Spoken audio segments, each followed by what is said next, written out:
নমস্কাৰ friends, welcome to my channel. ইয়াৰ আগৰ ভিডিঅ'টোত মই আলোচনা কৰিছিলোঁ 2008 চনৰ পৰা 2013 চনলৈকে মেট্ৰিকত অহা নেৰেশ্যনখিনিৰ সমাধান। আজি এই ভিডিঅ'টোত আলোচনা কৰিম মই 2014 চনৰ পৰা 2020 চনলৈ যিখিনি কুৱেশ্যন আহিছিলে মেট্ৰিকত নেৰেশ্যনৰ, সেইখিনিৰ বিষয়ে আজি আমি আলোচনা কৰিম। গতিকে ভিডিঅ'টো শেষলৈকে আপোনালোকে চাই থাকক। 2014 চনৰ প্ৰথম কুৱেশ্যনটো আছিলে he told her not to disturb him. এটো এটা ইনডাইৰেক্ট নেৰেশ্যনৰ বাক্য। ইনডাইৰেক্ট নেৰেশ্যন বুলি আমি কেনেকৈ গম পালো? ইয়াত ইনভাৰ্টেড কমাৰ কোনো উল্লেখ নাই, গতিকে আমি ইনডাইৰেক্ট নেৰেশ্যন বুলি গম পালো। He told her not to disturb him. গতিকে আমি যদি এইটো নেৰেশ্যন চেঞ্জ কওঁ, হি said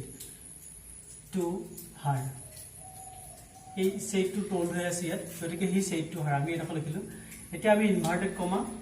বহাম, এটা ইনভাৰ্টেড কমা হ'ল। যেহেতু ইয়াত বাক্যটো ডেট নাই, ইফ নাই, গতিকে ই ইন্টাৰোগেটিভ বা এছাৰ্টিভ সেন্টেন্সৰ বাক্য নহয়। এইটো আমি চাব লাগিব নট টু, যেহেতু টু লাগি আছে, টু ইম্পাৰেটিভ সেন্টেন্সত লাগি থাকে,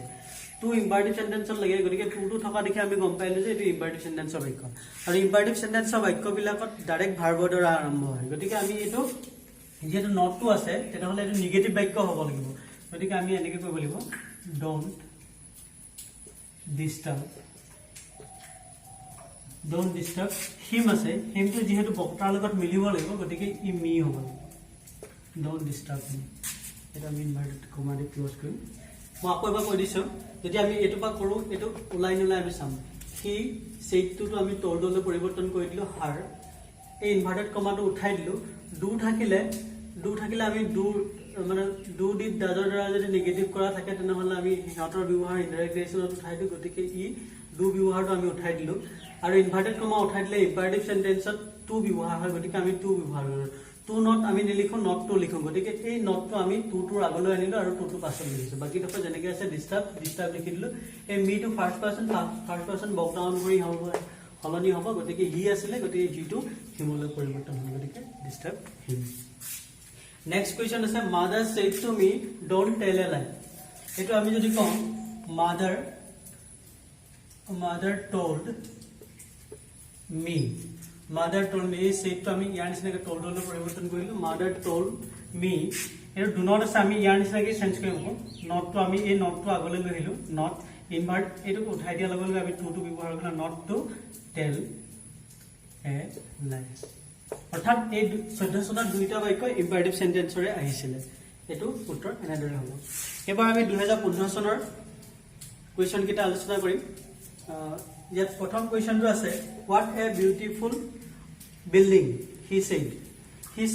হোৱাট এ বিউটিফুল বিল্ডিং। ইয়াত হোৱাটটো যদিও আছে, এইটো WH ৱৰ্ড হিচাপে ব্যৱহাৰ কৰা হোৱা নাই, এক এক্সক্লেমেটৰী ৱৰ্ড হিচাপেহে ব্যৱহাৰ কৰিছে, গতিকে এই বাক্যটো ইন্টাৰোগেটিভ সেন্টেন্স নহয়, ই এটা এক্সক্লেমেটৰী সেন্টেন্সৰ বাক্যহে। গতিকে আমি এই হি ছেইডটো আমি আগলৈ আনিও লিখিব পাৰোঁ। হি ছেইডটো আমি এক্সক্লেইম কৰিব পাৰোঁ, যিহেতু ইম্পাৰেটিভ সেন্টেন্সৰ ভাৰ্ববিলাক ৰিপৰ্টিং ভাৰ্বটো বাক্যটো অনুসৰি চেঞ্জ কৰিব। হি এক্সক্লেইম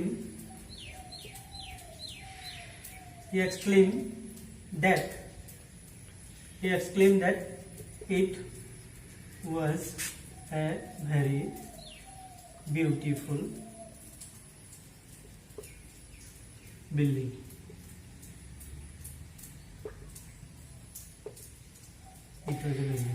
এই আমি ই এক্সক্লেইম ৰিপৰ্টিং ভাৰ্বটো চেঞ্জ কৰিলোঁ, ইনভাৰ্টেড কমাটো উঠাই দিলোঁ, ডেট বহাই দিলোঁ, আৰু ইটটোক আমি ধৰি ল'লোঁ। এই ৱাৰ্ডটো যেনেকৈ ইয়াত আছে, এই ৱাৰ্ডৰ ঠাইত আমি ইট বুলি ধৰি ল'লোঁ। ইট ৱাজ, যিহেতু বাক্যটো পাষ্ট টেন্সত আছে, সেইটো পাষ্ট টেন্সত, গতিকে আমি ইট ৱাজ বুলি ধৰি ল'লোঁ a very beautiful building. That means ইয়াতে what a beautiful building means very beautiful building. ই এক্সক্লেইম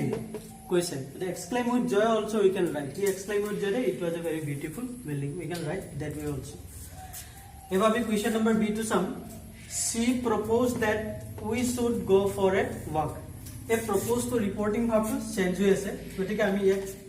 লিখোঁতে আমি এনেকৈ কৰিব পাৰোঁ, she said ইনভাৰ্টেড কমা উঠি গ'ল, এই ডেটটো পঢ়িব, ডেটটো উঠি গ'ল, ডেটৰ বদলি ইনভাৰ্টেড কমা বহিলে।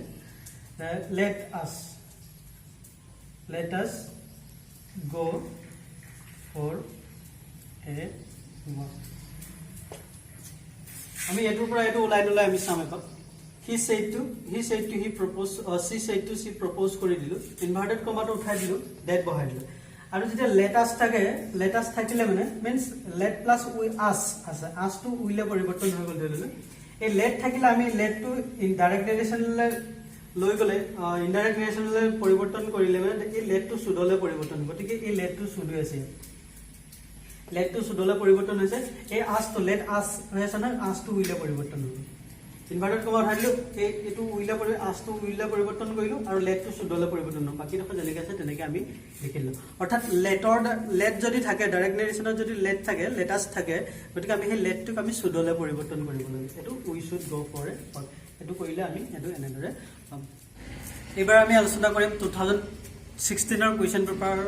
প্ৰশ্নকেইটাৰ সম্পৰ্কে 2016 ফাৰ্ষ্ট কুৱেশ্যনটো আছিলে can you drive a car I said to Rahim অৰ্থাৎ আই ছেড টু ৰহিমটো অপজিট ছাইডত দিয়া আছে আমি এইটো এইফাললৈ আনিলৈ কৰিব পাৰোঁ আই ছেড টু ৰহিম যিহেতু এই বাক্যটো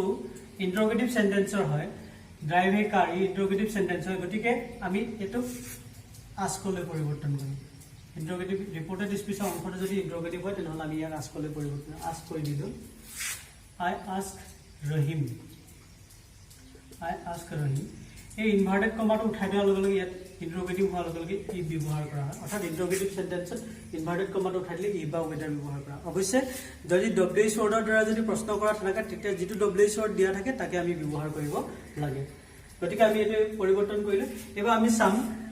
অক্সিলাৰী ভাৰ্বৰ দ্বাৰা যদি প্ৰশ্ন কৰা থাকে আমি সেই অক্সিলাৰী ভাৰ্বটো ডাইৰেক্টলি লিখি নিদিওঁ তাৰপিছত থকা আমি ছাবজেক্টটো বেছি ছাবজেক্টটো ইউটো আমি বক্তাই যাক কৈছে সেই অনুসৰি পৰিৱৰ্তন কৰোঁ বক্তা আই সেইটো বক্তা আই আৰু আয়ে হিমক কৈছে গতিকে হিমৰ অনুসৰি ইউটো চেঞ্জ হ'ব হিমটো ৰহিমৰ অনুসৰি চেঞ্জ হ'ব গতিকে ৰহিমটো আমি আগলৈ অনাৰ লগে লগে হি আমি ৰহিম লিখিব লাগিছিলে কিন্তু ৰহিম নিলিখি আমি তাৰ প্ৰনাউন ফৰ্মটো লিখিছোঁ ইফ হি আৰু এতিয়া কেনটো আছে যিহেতু ৰিপৰ্টিং ভাৰ্বটো পাষ্ট টেন্সত আছে গতিকে কেনটো কুডলৈ পৰিৱৰ্তন কৰা হ'ল ইফ হি কুড বাকী ডোখৰ যেনেকৈ আছে আমি তেনেকৈ লিখি দিম ড্ৰাইভ এ কাৰ আৰু যেতিয়া ইণ্টাৰগেটিভ চেণ্টেন্সৰ বাক্যবিলাক আমি ইনডাইৰেক্ট নেৰেশ্যনলৈ চেঞ্জ কৰোঁ তেতিয়া ই এছাৰ্টিভ চেণ্টেন্সলৈ পৰিৱৰ্তন ইয়াত প্ৰশ্নবোৰক চিন দিয়াৰ প্ৰয়োজন নাই মই আকৌ এবাৰ কৈ দিছোঁ আই ছেড টু ৰহিমটো আই আস্ক ৰহিমলৈ পৰিৱৰ্তন কৰিলোঁ ইনভাৰ্টেড কমা উঠাই দিলোঁ ই বা ৱেডাৰ ব্যৱহাৰ কৰিলোঁ ই ব্যৱহাৰ কৰিলোঁ আৰু ইয়াত থকা ছেকেণ্ড পাৰ্চনটো আমি বক্তাই যাক কৈছে ৰহিমক কৈছে ৰহিমৰ অনুসৰি পৰিৱৰ্তন গতিকে ই হিলে পৰিৱৰ্তন হ'ল কেনটো কুডলৈ পৰিৱৰ্তন হ'ল যিহেতু ৰিপৰ্টিং ভাৰ্বটো পাষ্ট টেন্সত আছে আৰু বাকী ডোখৰ যেনেকৈ আছে আমি তেনেদৰে লিখি দিম দ্বিতীয় কুৱেশ্যনটো some the stranger ask me if I could tell him the way to the post office অৰ্থাৎ অচিনাকি মানুহজনে মোক সুধিছিলে যে মই তেওঁক পোষ্ট অফিচলৈ যোৱাৰ ৰাস্তাটো ক'ব পাৰিম নেকি এতিয়া কোৱা হৈছে যে আমি এনেকৈ কৰিম দ্য ষ্ট্ৰেঞ্জাৰ ছেড টু মি যিহেতু আস্কটো ইণ্টাৰগেটিভ হোৱাৰ কাৰণে আস্কলৈ পৰিৱৰ্তন হৈছে ৰিপৰ্টিং ভাৰ্বটো ইফ আই কুড মানে কেন ইউ হ'ব কেন ইউ এইটো যদি আমি প্ৰশ্ন হ'লে কেন ইউ টেল হিমটো আছে নহয় এইটো মি হ'ব যিহেতু বক্তাজনৰ মতে হ'ব লাগিব me the way to the post office এতিয়া আমি চাম এইটো পৰা এইটো ওলাই নলয় দ্য ষ্ট্ৰেঞ্জাৰ ছেড টুটো আস্কলৈ পৰিৱৰ্তন হ'ল আস্ক মি এই ইনভাৰ্টেড কমাটো উঠাই দিলে ইণ্টাৰগেটিভ চেণ্টেন্সৰ ই বা ৱেডাৰ হয় গতিকে আমি বহালোঁ আৰু ছাবজেক্টটো আমি প্ৰথমতে অক্সিলাৰী ভাৰ্বটো নাই বুলি ভাবিম তাৰপৰা ছাবজেক্টটো উলিয়াই ল'ম ছাবজেক্টটো ছেকেণ্ড পাৰ্চনটো বক্তাই যাক কয় সেই অনুসৰি নহয় মিক কৈছে যিহেতু দ্য ষ্ট্ৰেঞ্জাৰ ছেড টু মি গতিকে এই মি অনুসৰি আইটো পৰিৱৰ্তন হ'ল তাৰপিছত আমি ছাবজেক্টটো লিখি দিলোঁ এই কেনটো কুডলৈ পৰিৱৰ্তন হ'ল এইটো কেনটো কুডলৈ পৰিৱৰ্তন হ'ল যিহেতু ৰিপৰ্টিং ভাৰ্বটো ছেডটো পাষ্ট টেন্সত আছে আৰু টেল থাকিলে এইটো মিটো ফাৰ্ষ্ট পাৰ্চন মানে এই বক্তাজন অনুসৰি চেঞ্জ হ'ব দ্য ষ্ট্ৰেঞ্জাৰ মোক বুলি কৈছে নহয় আমি তেওঁক বুলি কৈছোঁ গতিকে হিম লিখিছোঁ ইয়াত the way to the post অফিচলৈ যোৱা ৰাস্তাটো এইবাৰ আমি 2017 চনৰ প্ৰশ্নকেইটা আলোচনা কৰিম প্ৰথম কুৱেশ্যনটো আছিলে Anita said I do not know' the boy অনিতাই কৈছে মই ল'ৰা দুজনক চিনি নাপাওঁ গতিকে আমি যদি ইয়াক কওঁ অনিতা এইটো this is very easy Anita said এই ইনভাৰ্টেড কমাটো উঠাই দিলে আমি ডেট বহাই দিলোঁ যিহেতু এইটো এছাৰ্টিভ চেণ্টেন্সৰ বাক্য অনিতা ছেড ডেট আই বিকাম চি এই আইটো যিহেতু বক্তাজন অনুসৰি হ'ব অনিতা হ'ব অনিতা ছোৱালী গতিকে আমি ইয়াত চি লিখিলোঁ she এই said to past form থকাৰ কাৰণে এই দুটো ডিডলৈ পৰিৱৰ্তন হ'ল she did not know the boy বা কবা কৈ দিছো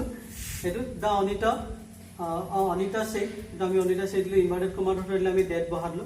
I to first person বক্তা অনুসৰি পৰিৱৰ্তন হ'ব অনিতা এজনী ছোৱালী গতিকে ইয়াত সি বহিলে এই said to past form থকাৰ কাৰণে এই দুটো ডিডলৈ পৰিৱৰ্তন হ'ল আৰু not know the boy ইডখ বাকি ইডখ যেনেকৈ আছে তেনেকৈ লিখিলো এবাৰ আমি দ্বিতীয়টো চাম Rahim said that his father had been suffering from fever. Rahime কৈছে তাৰ মাক বেমাৰত ভুগি আছে আমি এটো যদি চাও Rahim said inverted comma এটো দিয়াৰ ঠাইত আমি that ব্যৱহাৰ কৰিলো inverted comma hall his mother means my mother my mother have my mother not have has been my mother has been suffering from fever আমি ইয়াৰ পৰা যদি কৈ চাও Rahim said inverted comma উঠি গলে that বলে এই my to যেটো ফার্স্ট পারসন বক্তাজন অনুসৰি চেঞ্জ হ'ব গতিকে Rahim's mother means his mother লৈ পৰিৱৰ্তন হৈছে এই has to যেটো is past form আছে গতিকে এই had to লৈ পৰিৱৰ্তন হৈছে been suffering from fever আমি এনেদৰে কৰিব পাৰো এবাৰ আমি আলোচনা কৰিম 2018 আৰু 19 ৰ কোৱেশ্চন পেপাৰ 2018 ৰ ফাৰ্স্ট কোৱেশ্চন আছিল Rahim said to me do you know the man standing at the gate আমি ইয়াক যদি আমি চেঞ্জ কৰো Rahim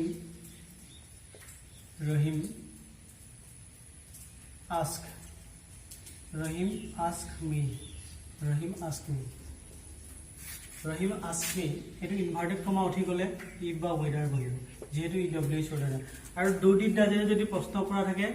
এই ইনডাইৰেক্ট ৰিলেশন কৰোতে উঠি যায় গতিকে আমি এটো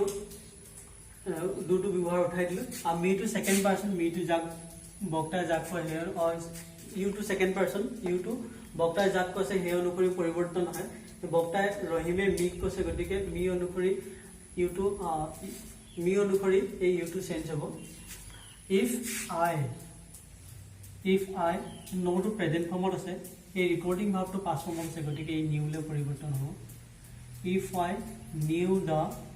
man standing at the gate মাকো কৈ দিছো Rahim said to me Rahim asked me said to ask লৈ পৰিৱৰ্তন হ'ল যেহেতু এটো ইন্টাৰোগেটিভৰ বাক্য ইনভাৰ্টেড কমা উঠাই দিলো ই ব্যৱহাৰ কৰিলো দুদিত দাজৰে প্ৰশ্ন কৰা থাকিলে ইন্টাৰোগেটিভ সেন্টেন্সত আমি তাৰ ব্যৱহাৰ উঠাই দিব লাগে গতিকে আমি ইয়াত দু ব্যৱহাৰ উঠাই দিলো আৰু ইউ টু সেকেন্ড পাৰসন তো বক্তা যাক কৈছে হে অনুসৰি পৰিৱৰ্তন হ'ব বক্তা ৰহিমে মিক কৈছে গতিকে মি অনুসৰি আই টু চেঞ্জ হ'ব মি টু আগলৈ অহা লগে লগে আই লে পৰিৱৰ্তন হ'ল আৰু যেহেতু ৰিপৰ্টিং ভাব টু প্ৰেজেন্ট পাস্ট টেন্সত আছে এই নো টু প্ৰেজেন্ট ফৰ্মত আছে গতিকে ই নিউ লে পৰিৱৰ্তন হ'ল আৰু বাকি দেখো যেনেকৈ আছে আমি তেনেকৈ লিখি দিলে হৈ যাব এবাৰ আমি দুই নম্বৰটো আলোচনা কৰি the young man told me that he had come from Jorhat to work in Guwahati যদি আমি ইয়াক চেঞ্জ কৰো the young man told to আমি said to le পৰিৱৰ্তন the young man said to me এটো ইনভাৰ্টেড এই date two ঠাইত আমি ইনভাৰ্টেড কমা বহাম আৰু he had I have he to আমি I le পৰিৱৰ্তন কৰিলে had to have লৈ I had come from Jorhat to work in Guwahati আমি এটা লিখিব পাৰো অৱশ্যে আমি এক অন্যটা পদ্ধতিৰো আমি এক কৰিব পাৰো the young man এটা আমি একে the young man said to me আমি এটো আৰু এটা বেলেগ এটা মেথডত আমি কৰিব পাৰো ইয়াক that I came from Jorhat অৰ্থাৎ এটা আমি কেনেকৈ কৰিব পাৰো এই পাৰ্টটো যেহেতু the young man said to me that I came from Jorhat to work in Guwahati এটো পাও আমি এটো আনসার পাম কেনেকৈ পাম the young man asked or told me inverted comma উঠি গল that বহিলে that I to যেহেতু I to বক্তাজন অনুসৰি the young man অনুসৰি গতিকে he I to he লে পৰিৱৰ্তন হলে এই have to had লে পৰিৱৰ্তন হল এটোৰ পৰা আমি কেনেকৈ পাম আইটো হিলে পৰিৱৰ্তন হ'ল আৰু আমি চাম যদি ৰিপৰ্টিং ভাৰ্ব আৰু ৰিপৰ্টেড স্পিচ দুইটা পাষ্ট টেন্সত থাকে এটো সেড আৰু কেম দুইটা পাষ্ট পগত আছে গতিকে এটো অংশ পাষ্ট পাৰফেক্টলৈ পৰিৱৰ্তন গতিকে আই হেড এটো পাৰফেক্ট টেন্সৰ অনুপৰিৱৰ্তন আহিলে গতিকে এই দুইটাই কাৰেক্ট আই হেভ কাম ফ্ৰম যোৰহাট আৰু I came from Jorhat both are correct 2019 এবাৰ আমি আলোচনা কৰিম 2019 ফাৰ্স্ট কোৱেশ্চনটো আছে she asked me why the teacher had punished me তাই মোক সুধিছিলে শিক্ষকজনে মোক কিয় পানিশমেন্ট দিছে গতিকে আমি ইয়াৰ উত্তৰটো যদি কৰিবলৈ যাওঁ she said to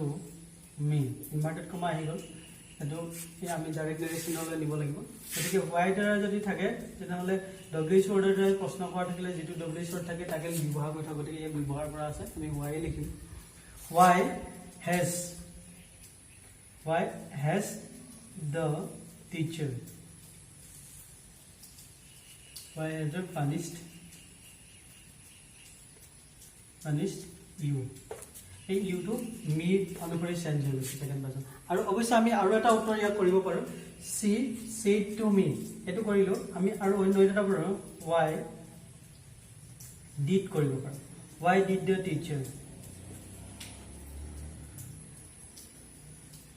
teacher punish you why did the teacher punish you এই দুইটা উত্তৰৰ শুদ্ধ আমি has to had লৈ পৰিৱৰ্তন হৈ যায় আৰু ই ডিডেৰে প্ৰশ্ন কৰা থকাৰ কাৰণে ই পাৰফেক্ট টেন্সলৈ পৰিৱৰ্তন হয় why did the teacher punish you that is also correct interpretive mark আহিব and why has the teacher punished you এটো then it will be ed then it will be punished so both are correct আমি এবাৰ দুই নম্বৰটো আলোচনা কৰিম Anita said to Ravi please lend me your pen Anita requested যেহেতু এটো please আছে ইম্পাৰেটিভ সেন্টেন্সৰ বাক্য গতিকে এই ৰিপৰ্টিং ভাৰ্বটো ৰিকুৱেষ্টলৈ পৰিব ৰিকুৱেষ্টেড ৰবি ইনভাৰ্টেড কমা উঠি গলে ইম্পাৰেটিভ সেন্টেন্সত টু বহে requested Ravi to lend me him lend not him her his pen অর্থাৎ অনিতা রিকোয়েস্টেড প্লিজ যদি থাকে এই অংশটো যদি প্লিজ থাকে আমি গম পাম এটো ইম্পাৰেটিভ সেন্টেন্সৰ বাক্য আৰু ইম্পাৰেটিভ সেন্টেন্সত যদি প্লিজ থাকে তেনেহলে আমি এই ৰিপৰ্টিং ভাৰ্বটো ৰিকুৱেষ্টলৈ পৰিব আৰু ৰিকুৱেষ্ট অহাৰ লগে লগে প্লিজ শব্দৰ ব্যৱহাৰ উঠি যায় গতিকে ইয়াক আকৌ প্লিজটো ইনডাইৰেক্ট কৰোঁতে আমি লিখিব নালাগে Anita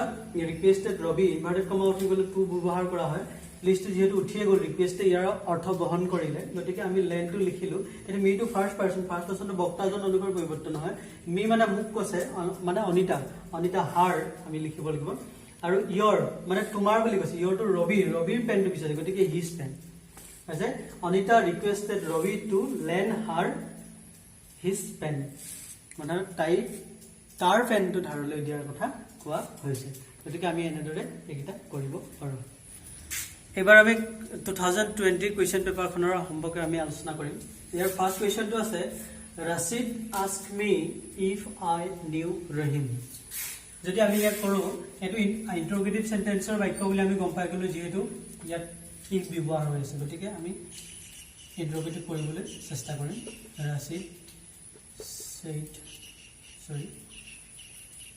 Rashid said to me এটো ইনভাৰ্টেড কমা হৈ যাব if I know do you know Rahim আমি এটোৰ পৰা কইলে এটো লাইনা Rashid said to আসকলে পৰিৱৰ্তন হলে মি টু মি আছে ইনভাৰ্টেড কমা উঠি গলে if ব্যৱহাৰ হ'ল যদি ডু ডিড ডাজৰ দ্বাৰা যদি প্ৰশ্ন কৰা থাকে আমি ইনডাইৰেক্ট নেৰেশন কৰোতে উঠাই দিও গতিকে ডু ডিড ডাজৰ ব্যৱহাৰ উঠি গল এই সেকেন্ড পাৰ্সনটো বক্তাই যাক কৈছে হে অনুকৈছে নহয় Rashide মি কৈছে গতিকে ইউ টু আইলে পৰিৱৰ্তন হল মি অনুকৰি পৰিৱৰ্তন হল যেহেতু ৰিপৰ্টিং ভাৰ্বটো সেড টু পাষ্ট টেন্সত আছে গতিকে এই নো টু নিউলে পৰিৱৰ্তন হৈছে নিউ ৰহিম গতিকে ইয়াৰ পৰা উত্তৰ ওলাইছে নেক্সট তো আমি চাম mother said to me what will you do after the examination অর্থাৎ মায়ে মোক কৈছিলে পৰীক্ষাৰ পাছত কি কৰিবা গতিকে আমি ইয়াক যদি চেঞ্জ কৰো মাদাৰ যেহেতু এইটো প্ৰশ্নবোৰক বাক্য এই ৰিপৰ্টিং ভাৱটো আস্কলৈ পৰিৱৰ্তন হ'ব মাদাৰ আস্কড মি ইনভাৰ্টেড কমা উঠি গ'লে ইয়াত যেহেতু WH ৱৰ্ডৰ দ্বাৰা প্ৰশ্ন কৰা আছে গতিকে WH ৱৰ্ডটি বহি যাব মাদাৰ আস্কড মি হোৱাট এই অক্সিলাৰি ভাৱটো আমি নাই বুলি ভাবি পেলাই ইউটিউব চেঞ্জ কৰিব লাগিব মি অনুসৰি ইউটো যেহেতু সেকেন্ড পাৰ্সন বক্তাই যাক কৈছে সেই অনুসৰি চেঞ্জ হয় মিটো আইলে পৰিৱৰ্তন হ'ল what I will two Woodley পৰিৱৰ্তন হ'ল উডলে কিয় পৰিৱৰ্তন হ'ল যেহেতু ৰিপৰ্টিং ভাৱটো পাষ্ট টেন্সত আছে গতিকে এই উইল টু পাষ্ট টেন্সলৈ পৰিৱৰ্তন if I would or what I would do after the examination টেন্সলৈ পৰিৱৰ্তন মই আকৌ এবাৰ কৈ দিছোঁ মাদাৰ ছেড টু আস্কলৈ পৰিৱৰ্তন হয় মি টু মি আছে যদি WH ৱৰ্ডৰ দ্বাৰা প্ৰশ্ন কৰা থাকে ইনভাৰ্টেড কমাটো উঠাই দিলে যিটো WH ৱৰ্ড দিয়া থাকে তাকে ব্যৱহাৰ কৰিলে আমি তাক ব্যৱহাৰ কৰি দিলোঁ আৰু এই অক্সিলাৰি ভাৱটো অলপ সময় কাৰণে আমি নাই বুলি ভাবিব লাগে আৰু সাবজেক্টটো বিচাৰিব সাবজেক্ট ইউটো পৰিৱৰ্তন হ'ব বক্তাই যাক কৈছে মাদাৰে মোক কৈছে গতিকে মি অনুসৰি আইটো চেঞ্জ হ'ল মিটো আগলৈ অহাৰ লগে মা আইলে পৰিৱৰ্তন হৈ গ'ল আৰু যেহেতু এই ৰিপৰ্টিং ভাৱটো পাষ্ট টেন্স আছে এইটো পাষ্ট টেন্সত আছে গতিকে এই ছেড অনুসৰি ই পাষ্ট টেন্সত থকা কাৰণে উইল টু উডলে পৰিৱৰ্তন হৈ গ'ল আৰু ডুটো আমি ডু লিখি দিলোঁ বাকী ডোখৰ যেনেকৈ আছে আমি তেনেকৈ লিখিলোঁ the answer is mother ask me what I would do after the examination গতিকে মই এনেদৰে ক্লাছ 10ৰ সকলোবিলাক ভিডিঅ' সকলোবিলাক আনচাৰ কৰিবলৈ চেষ্টা কৰিম আপোনালোকে যদি ভিডিঅ'টো ভাল লাগিলে লাইক শ্বেয়াৰ আৰু কমেণ্ট কৰিবলৈ নাপাহৰিব থেংক ইউ